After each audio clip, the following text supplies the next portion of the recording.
नारद धरती गाते हैं, जैसे जैसे इस समय सत्संग चल रहा है, अचानक आए और अचानक आए उन्होंने देखा कि बड़ा सुंदर विचार सत्संग चल रहा है। आकर के देव ऋषि नारद ने संत का रूप धारण किया। संत तो वैसे आकर के और कान डाल के बैठ जाते हैं और सत्संग का पूर्ण आनंद लिया। और सत्संग का आनंद जब समय पूरा हो जाता है, देव ऋषि नारद ने देखा कि सत्संग विराम हुआ, आरती हुई और विराम हो जाता है। सभी यात्री अपनी अपनी जगह उठ करके अपना साधन आगे बढ़ा देते हैं। ऐसे देव ऋषि नारद ने देखा कि सभी अपनी अपनी जगह चले। देव ऋषि नारद ने भी अपना आसन छोड़े और अपना आसन उठाया और जैसे उठकर के खड़े भये दूसरी जगह, जैसे कार्यकर्ता जो थे वो जगह को छिड़क रहे हैं, कोई लेप रहा है, कोई वेद मंत्रों का उच्चारण कर रहा है। देव ऋषि नारद ने कहा सब उठ करके चलेंगे, किसी की जगह का कोई शुद्धिकरण नहीं हुआ। अरे मैं बैठा था तो मैं इतना गंदा हूँ तो मेरी जगह लीप ली जा रही है, छिड़की जा रही है, वेद मंत्रों के मंत्रों से उच्चारण से शुद्धिकरण कराया जा रहा है। मैं इतना गंदा हूँ तो मेरी जगह साफ की जा रही है। देव ऋषि नारद को सदमा हो गया और सदमा होकर के कोई बात की जानकारी नहीं ले पा रही है और कहने लगे धरतीवासी तो इसका उत्तर नहीं दे सकते। और देव ऋषि नारद सीधे भगवान विष्णु के पास क्षीर सागर चले जाते हैं। क्षीर सागर में लक्ष्मी और भगवान विष्णु मौजूद हैं और जैसे देखा लक्ष्मी ने कि देव ऋषि नारद पधार रहे हैं और भगवान विष्णु ने पूछा कहो देव ऋषि नारद आज कैसे पधारे हैं? कहने लगे नाथ आज मैं बड़ी चिंता के सागर में डूबा हुआ हूँ। कहने लगे जो दुनिया की चिंता हटाता है आज वो चिंता में, ये क्या ऐसी कैसी चिंता है? कहने लगे नाथ आज ये बात समझ में नहीं आ रही है, समझ में नहीं आ रही है, बड़ी अद्भुत बात है और बड़ा छोटी बात है, लेकिन बात मेरे पहाड़ बन के मेरे सिर पर धारण कर गई। कहने लगी कहकर सुनाओ, हो सकता है हम तुम्हारे संकट का निवारण कर सके। तो उन्होंने कहा नाथ ये बात ऐसी है कि मैं धरती पर गया, मैं धरती पर गया और धरती पर जाके देखा बड़ा सुंदर विचारों का सत्संग चल रहा था। सत्संग चल रहा था, सत्संग सुना और मैं सुनकर के मुझे पे रुका नहीं गया और मैं भी जाकर उसी में बैठ गया और मैंने जाकर सत्संग सुना। सत्संग विराम हुआ, आरती हुई, विराम हुआ और उसके बाद सब अपने अपने यात्री चले गए। हमने भी अपना आसन छोड़ दिया। आसन छोड़ते ही जो कार्यकर्ता थे उन्होंने हमारी जगह का शुद्धिकरण कराया। एक बात बताइए, धरतीवासी इतने महान है, काल की जगह अशुद्ध ना रही और हम जहाँ बैठे हमारी जगह अशुद्ध हो गई। भगवान विष्णु मुस्कुराए, कहने लगे देव ऋषि नारद ये मेरे तेरे पर आप अपना क्वेश्चन मत उठाइए, आप अपने अंदर बुराई देखिए।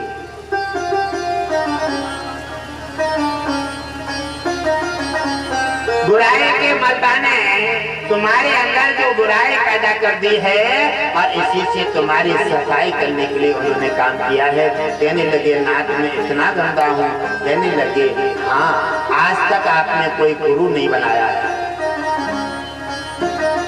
आज तक आपने कोई गुरु नहीं बनाया है, इसलिए निगुड़िया जो गुरु ना बनाए उसका दान पुण्य यज्ञ तप दान सेवा और रातों दिन यज्ञ पे बैठा रहे उसका सारा का सारा पुण्य दान सब निष्फल है, कोई पुण्य नहीं मिलेगा।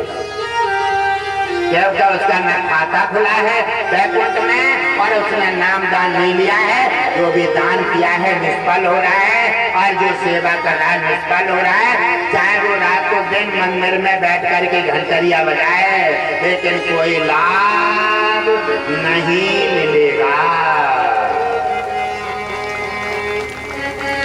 भगवान विष्णु के जब देव ऋषि ऋषि नारद ने ऐसे वचन सुने, कहने लगे हे नाथ हम तो बर्बाद हो गए। कहने लगे आधो जीवन तो निकल लो नारायण नारायण करके और गुरनाम दान लौटाए और हमारा आगे जीवन बेकार चलोगा। कहने लगे हाँ ये तो बेकार हो, आप बिना नाम दान के नारायण जपें, आप चाहे भंडारे करें, आप चाहे जंगल में तपस्या करें, बिना नाम दान बिना गुरु के कोई भी प्राणी भवसागर पार नहीं जाता। देव ऋषि नारद भगवान विष्णु की बात सुन करके त्राह करके पैरों में गिर गए। हे नाथ शरणागत की रक्षा कीजिए और मेरा उद्धार कीजिए। तो उन्होंने कहा हे नाथ क्या गुरु भगवान विष्णु से बड़े हैं और मैं तो रातों दिन नारायण नारायण नारायण ही नारायण, नारायण के बिना और कोई मेरा बात का नहीं है और नारायण के बाद भी मेरा उद्धार नहीं है। इसका मतलब नारायण छोटे हैं गुरु बड़े हैं। भगवान विष्णु ने कहा ये कट सत्य है, तुमने जो कहा है ऐसा ही है। गुरु के बिना कोई भी प्राणी भवसागर पार नहीं पाता। और भगवान विष्णु कह रहे हैं गुरु तो हमने भी बनाए, राम अवतार में गुरु बनाए, कृष्ण अवतार में गुरु बनाए और जब वे धरती पर गए हैं बिना गुरु के हमने कोई काम काज नहीं किया और बिना गुरु के हमारा भी उद्धार नहीं हुआ। देव ऋषि नारद कहने लगे अब तो ये कट सत्य है कि भगवान विष्णु ने भी गुरु बनाए, तो बिना गुरु के साधन मिल नहीं सकता, बिना गुरु के रास्ता बन नहीं सकते, बिना गुरु के कोई मार्ग नहीं बन सकता। इसलिए गुरु सर्वश्रेष्ठ है। गुरु गोविंद दाना खड़े काके लागू पाए और बलिहारे गुरु आपके और गोविंद देव। बोलिए सदगुरुदेव भगवान की जय हो। भगवान विष्णु के बात सुन करके तो उन्होंने कहा कि गुरु सत्य है और गुरु के बिना भगवान भी नहीं मिलते। गुरु के बिना 3 लोक 14 भवनों में शंकर के समान हो जाओ लेकिन फिर भी उद्धार नहीं हो सकता। इसका मतलब है कि अब तो गुरु बना के ही उद्धार होगा। कहने लगे नाथ अब ये तो बताओ अब हमें ये साधन मिलेगा कहाँ? कहने लगे धरती पर जाओ और धरती पर जाकर के जो तुम्हें प्राप्ति ही मिल जाए उसी को गुरु बना करके और अपना कल्याण करो। देव ऋषि नारद ने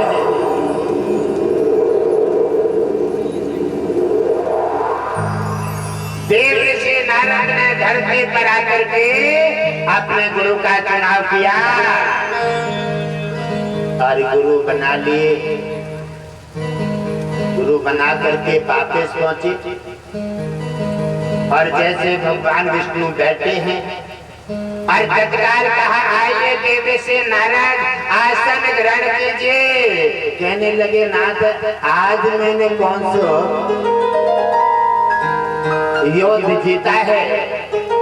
आज तक तुमने मुझे बैठने को नहीं कहा और आज तुम मुझे आसन दे रहे हो। कहने लगे हाँ यही तो सत्संग में जुड़ने से यही गुरु नाम दान देने से मान बढ़ जाता है और यहाँ से लेकर क्षीर सागर बैकुंठ तक सम्मान की सीढ़ी लगकर के उसका मान बढ़ जाता है।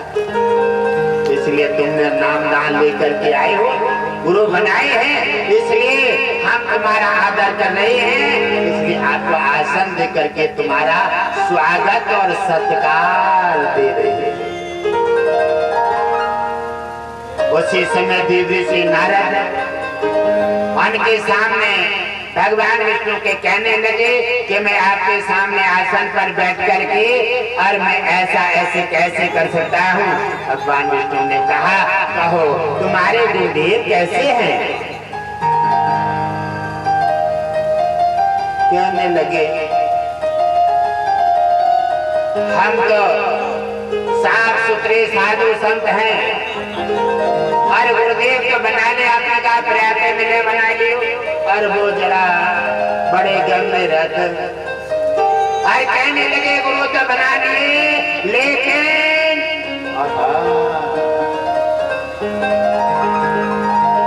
और लेकिन तो भगवान विष्णु को गुरु के और ब्राह्मण के नाम पर पसंद नहीं है।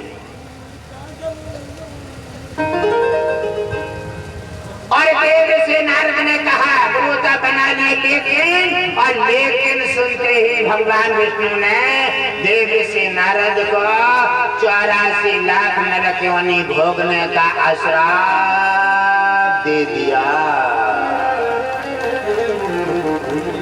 कहा देव से नारद, तुमने गुरु नाम पर लेके लगाई है, मैं तुम्हें श्राप देता हूँ, जाओ 84 लाख नरक योनि भोगो और तब तुम्हारा उद्धार होगा। कहने लगे जब ठीक है। बबूल से उतरे, बेरिया पे टक गए और से तो वैसे ही ठीक है। अब बेरिया पे टक गए, अब क्या करेंगे? अब 84 लाख नरक योनि भोगते सब हाल बेहाल हो गए। अब ऐसा करो, जो गलती करोगे, ज्यादा बोलोगे बड़े के सामने तो कहीं न कहीं तो फंस जाओगे। तासे तोल के बोलो। अब अपनी जिदा से फंस करके देव ऋषि नारद ने 84 लाख योनि का श्राप पा लिया है। अब कहने लगे अब बोलने का काम नहीं है, अब मोबाइल में ले आओ और गिरा करके रो करके भगवान विष्णु के पैरों से गिर गए। हे नाथ, हम तो आपके सेवक हैं, हमारी सहायता कर दीजिए।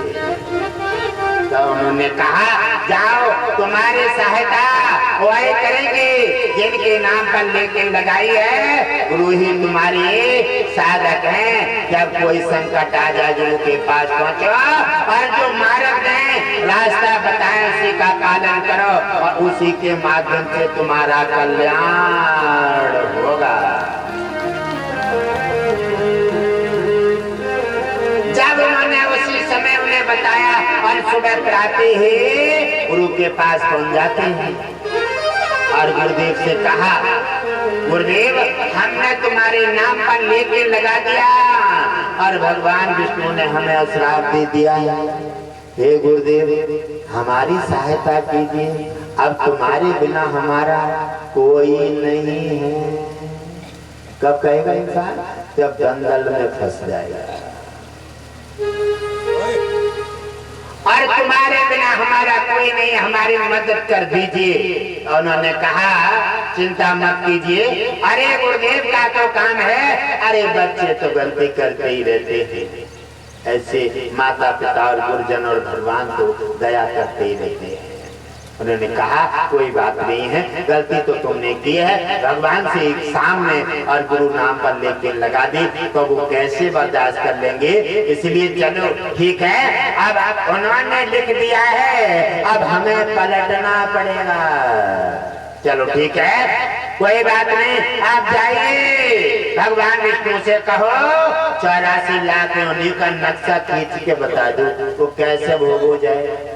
नक्शा खींच दे जमीन पे और वैसे मौका मिले 7 बार और सिर पे लोट मार देना और हाथ जोड़ के खड़े हो जाना, नाथ कृपा कीजिए, अब हमें 84 लाख नरक योनि के बंधन से हमें मुक्त कर देंगे।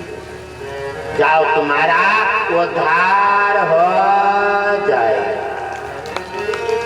उसी समय जाकर के गुरुदेव के पास, भगवान विष्णु के पास पहुंचे हैं, नक्शा खींचा है और नक्शा खींच के उन्होंने जब लौट मारी है 7 बार परिक्रमा लेने के बाद और प्रणाम कर रहे, हाथ जोड़े खड़े हो गए, नाथ हे तीनों लोगों के स्वामी सहायता कर दीजिए। उन्होंने भगवान विष्णु ने कहा इतना सरल उपाय तुम्हें किसने बता दिया? जो 84 लाख में रखे होंगी और पल भर में हटा करके तुम्हें आजाद कर दिया। उन्होंने कहा ये सब गुरु की कृपा है। ये गुरुदेव ने 84 लाख योनियों को और पल भर में हटा करके अपनी कृपा दृष्टि से हमारा आनंद मंगल कर दिया। बोलिए गुरुदेव भगवान की जय हो।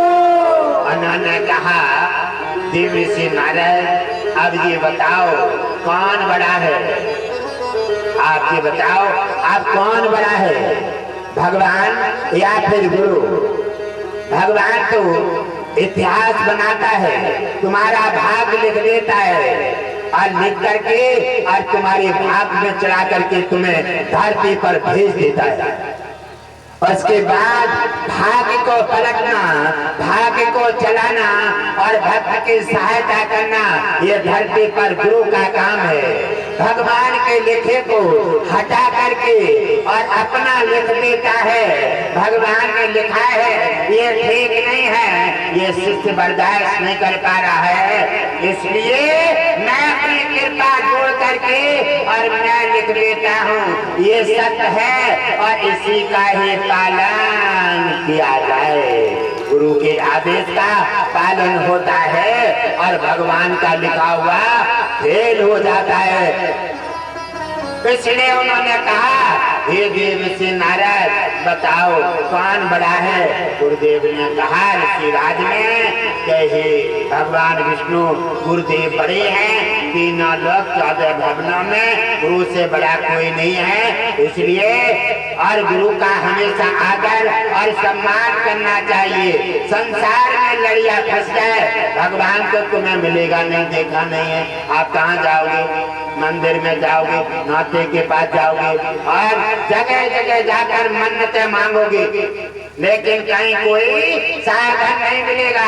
पैसा से लुटोगे, समय बर्बाद करोगे, लेकिन कोई सहायता नहीं मिलेगी। अगर किसी सच्चे गुरु के शरण में चले जाओ और उसकी शरण मिल जाए समर्पित भाव से, वो सहज में उपाय बता देगा।